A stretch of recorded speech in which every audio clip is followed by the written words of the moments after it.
What's happening, folks? Welcome back to Celtic Fans TV. It's time for the post-match pint after Celtic 2, Ferencvaros now at Celtic Park. We're here at Malone's Bar in Glasgow in Sauchiehall Lane. If you're in the area, get involved, come in for a beer. I've got Kevin with me to talk through tonight's game, or today's game, should I say, Kevin. What did you make of that performance? I thought it was a really, really good one for us. Yeah, I mean, it certainly got us off finally off to a good 3 points in the group, and I think it's so vital going forward if we want to progress in Europe over Christmas. I thought, to a man, everyone was brilliant today. I mean, there was a few ropey bits of play, but apart from that, we were absolutely fine. I thought Diogo Jota was absolutely fantastic. That first... Felipe Jota. I mean, he is good, but he's not quite a Diogo Jota. I wish we did go Jota, but Jota was absolutely fantastic. The ball for the first goal. I mean, it's just... Kyogo takes one touch and go, and it's before you know it, then you were easy street after that. But yeah, I mean, it really polished European performance. We had to work hard for it though, didn't we? I thought in the first half we were quite laboured in the first half, a bit slow at times. I said in the full time reactions there, talking to a few of the guys outside, Ferencvaros had a good shape. They closed the space well, they restricted us, but I thought when we got to the final third, we didn't have that incisive pass or that bit of pace that we needed to break them down, and it looked like in that first half you couldn't really see where a goal was going to come from. Yeah, I mean, at times they had the full Ferencvaros team behind the ball in their own half, and it was very hard to break them down, and we were resorted at points to long balls that were going past Abada or past Jota or past Turnbull. It was a bit laboured at the start, but I think at the end of the half, there was a 5-minute spell just at the end of that, we grew into it the more it went on. But I mean, at the end of the day, I still think we still had to be wary of the threat that they posed, because they are a good team. You know, they're very well marshalled, drilled. You know, they didn't keep their shape well. You know. Yeah, I think they are, and I think they've actually improved. As I said in the preview show that I did yesterday, I was surprised looking through their team to see a few familiar names. I think they've strengthened since they put us out the Champions League qualifiers last season. New management as well, but I think from them, in an attacking sense, obviously they were happy to sit off us and keep their shape. But I mean, a few minutes in, they've got a great chance because the ball comes across from the right hand side. They did cause a couple of problems down the right hand side where Montgomery was defending. Whips a great ball in the right winger, and if the striker gets any clean contact, it's probably a goal, but he just doesn't make any for whatever reason. I think luck was just maybe on our side with that. But out with that, I thought we'd still controlled the game relatively well. I thought the crowd were right behind us from the off, which was good given the time of the day it was at. I think great crowd. That must be a record at that time of the day for a European game. At the time of the day it was, but they did pose such threats. I mean, Savic, the left back, I thought was great going up and down, as well as Lacic kind of dictating it through the middle of the defence. But I still think I was still thinking at the time that we should have more than enough to beat this team, and it turns out we did. Yeah, I think over the piece we were really good. We did control the game. We had a lot of possession, and as I say, maybe not the speed and the incision we needed in the first half, but in the second half, really, really good. And it's good to see us being patient, to stick with it, because you know that when a game's locked at 0-0, a game that we have to win, the crowd can get unsettled at Celtic Park. But we were patient and we got the breakthrough, and I can't wait to go home and watch that goal. That's something Martin said in his full-time reaction. Probably go home and watch that goal about 20 times. It was so satisfying. We actually nearly gave it away in the corner with Montgomery. He sold McGregor, I think it was, shot. But we worked it out. He plays a 1-2, I think, with Jota. And Jota comes out and he pings that pass into Kyogo's path. It's a great run for Kyogo, but the pass is perfect. But even though it's a difficult ball to control, it's a really difficult ball to control, and the goal lives or dies on Kyogo's first touch, and it was sublime. In the commentary position that we have for the visually impaired, it was we are right above the tunnel, so we saw Jota right at the halfway line just as he's about to hit it. And the great thing about the delivery of the ball, it's not even, it's almost like Turnbull, it's not even the hardest ball, it's just floated enough just over the defence.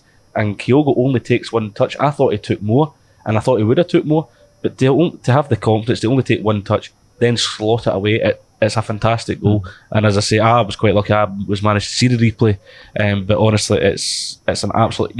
You've got to credit the goal, but it's the assist that makes it. That's the goal itself. You know? It was a great Bobby Jota, and I thought again today, he was terrific. Like he's grown into a really, really good player for us. And even in the second half, when Giacomakis came on, who helped us sort of hold the ball up and relieve the pressure at times, Jota was there alongside him, brilliant at carrying the ball. His close control is so good. His touches are so assured. His dribbling ability is fantastic. He must be a nightmare to defend against, because a defender doesn't know what direction he's going to go in. He can go both ways. He's a constant threat, and he looks a real top signing for us. I thought, just to come back to Jack, I thought he'd done really well when he came on, just to hold up the plate. Although he should have had about 3 Ferencvaros players booked, because they were just. He should have scored 2 goals. As well. I mean, like when you're talking about the goals quickly there, just when I came off topic, but when he chests it and then gets the power to produce the acrobatic effort, I mean, it was a decent enough effort. I think he is developing, the fitness is getting there with him. But as you say, Jota, I mean, I think I've said it before, pay the release clause and just get that man in, because he's just a breath of fresh air, a bit like Kyogo. He's just what we've been missing, just that bit of flair down the left wing. I thought when Kyogo went to the right, I'm always a bit. You always get a bit, because you just think he's wasted down there. But when you've got the option of Giacomakis, you've got a different threat, because there was times when Joe Hart was playing long balls to Abada. Abada's not going to win it against Sivic, who's about 5'9" and he's only about 5'4". So to have that option in Giacomakis when we need that sort of hold-up play, and his hold-up play was excellent. It was very good when he came on. I thought actually the subs in the game, this is credit to the manager and to the subs themselves, I thought they really helped us. You think about the chances we had in the second half. Giacomakis has a chance with a header for a corner, and if he gets anything on it, it's a goal. Turnbull has a great chance after his goal, slide tackle that he scored. Puts it wide. An own goal. Is it an own goal? Did it go down as an own goal? It goes down as but it hits Turnbull first, then the defender, then in. Right then, and it was a scrimmage, but they all count. Then he missed that one late on. Jota missed that one late on as well. Put it wide. We missed the penalty. I'm forgetting about the penalty. Like on another day, it really could have been 3, 4, 5 if it were really ruthless in front of goal. Thankfully, we didn't have to be though. Kyogo going through just to finish off on that first goal. He's been absolutely fantastic since he's come in, and his movement is terrific. But there's been a couple of one-on-ones where you thought he could maybe have done better. But tonight, he was so he had the picture in his head as soon as the pass is on the way. Touch, finish. And it was so decisive. And it just shows you how vital he is to the team, because without him we would never have got that goal. I know it's easy to say that now, but it's I just think he is going to be absolutely so imperative to what we are as a team going forward. Excuse me.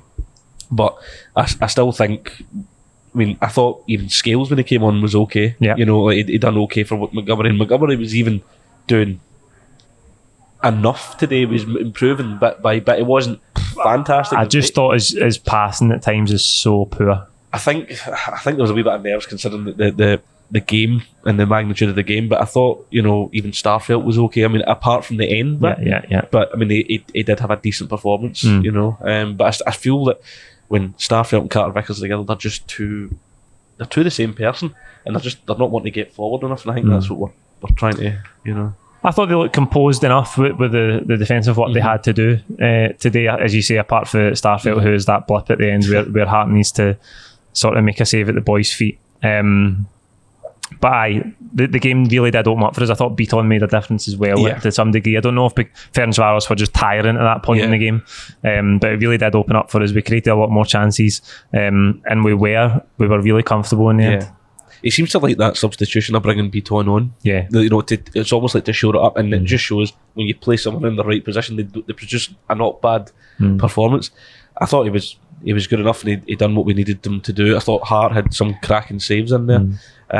But I thought as well, any substitute that came on, they done what they had to do. And McGregor, he was a bit iffy today, I must admit. Like, some of these slack passing. One of the boys in the full-time reaction thought McGregor was really poor. Martin picked him as man of the match for his all-round performance, despite missing the penalty, obviously.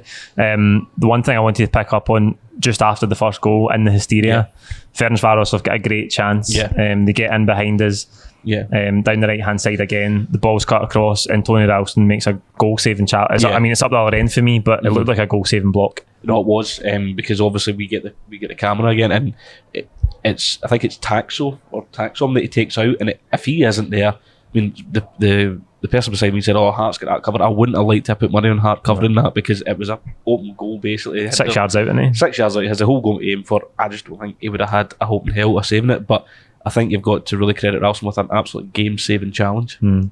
Aye, I think the two fullbacks, obviously, Juranovic is out. We're really short at left back. Scales comes into the game today. Bolingoli, who started at the weekend, done all right, isn't in the Europa League squad. So those are the weak points of the team, I think. And I think you could see that when Ferencvaros got at as it was down the sides. But we coped well with it, and really good to see that's a sort of... it's not a landmark result, but it is a first group stage win under Ange Postecoglou, and 3 wins on the spin for us now. Good to build momentum. Yeah, and also I think someone alluded to it on Twitter, the first clean sheet since Cluj in Europe. Wow. So it's quite the start when you think about it, and people might not think 2-0, but it's still a clean sheet. Clean sheets are important. Clean sheets important.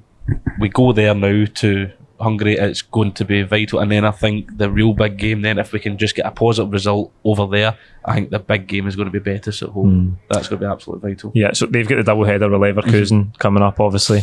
I think it's the last game though, in it, at home. Yes. We go away to Leverkusen before, so who knows how the group will be shaping up at that point in time. But if we get 6 points, if we get 3 points to make it 6 over in Hungary, we could be in with a wee chance, depending how the other results go.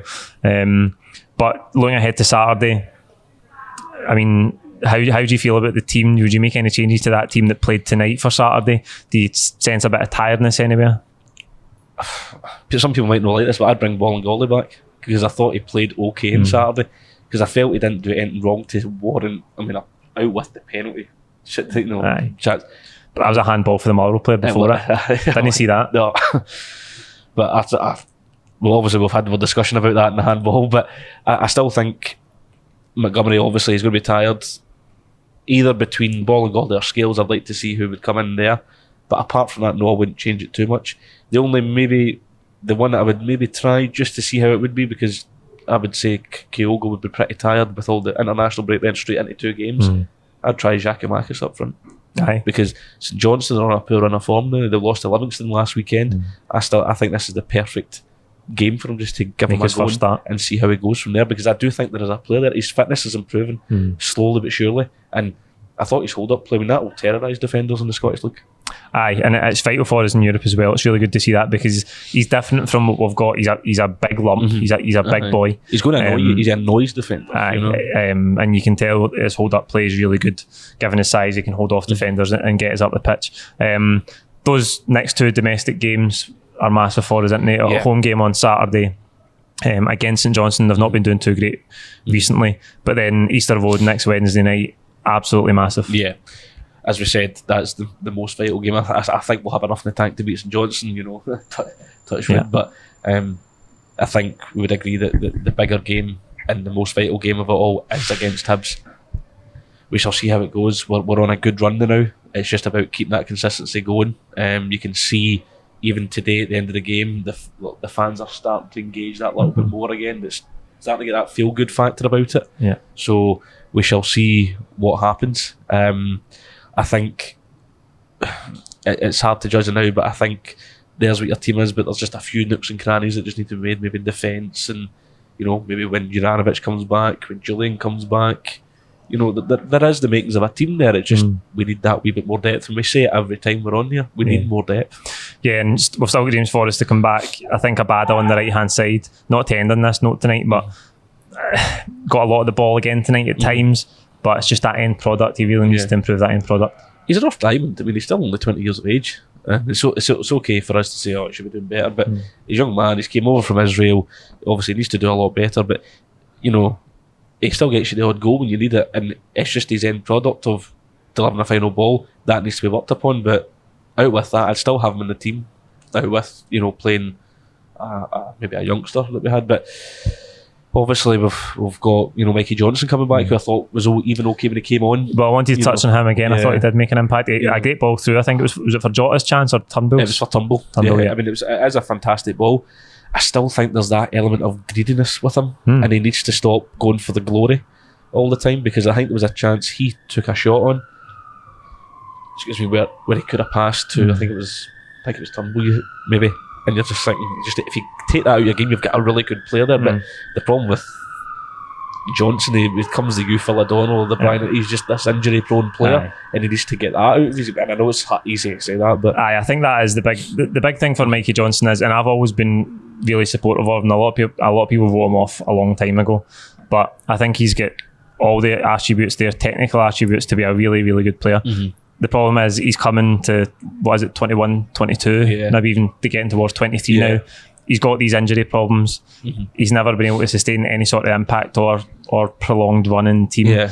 And he's got to. It's kind of like now or never for him. It's good to have him back as an option off the bench, because we're light in the wide areas. But he's got to stay fit, and he's got to make an impact over a short to medium term before we can say he is like a key part of the squad, and we can consider him a Celtic player for the next few years. Yeah, as I say, time will tell with Johnson. I mean, we could be sitting here in 4 weeks' time and we're saying, what about that tackle, or what about that pull up with the groin or the hamstring? It's just, we'll see what happens. It's hard to predict that, but I think today you can see it. The pub, there's a buzz about the place now. The perfect Tom Stay quote, but there is that sort of buzz, and it's good to see. And we're first clean sheet in Europe in a long time. It's quite incredible. It's good progress. It is good progress. We're getting there one step at a time. That's it for the post-match pint tonight. Like this video, comment with your own thoughts below. Don't forget to subscribe if you haven't already, and we'll see you at the weekend for the build-up to St Johnstone. Thank you.